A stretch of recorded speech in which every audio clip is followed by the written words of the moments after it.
And then he says this in verse 26. He says, okay, now that we're getting a little bit of perspective, look at the birds of the air.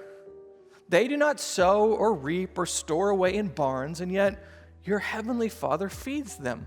So he says, okay, let's step back a little bit from the problems, from the things that you're afraid of, and let's just look at what the birds are up to. And you see them flying around, and yeah, they're building nests, and they're gathering food, and they're playing chase in the air. And I mean, do you think that they're stressed out right now?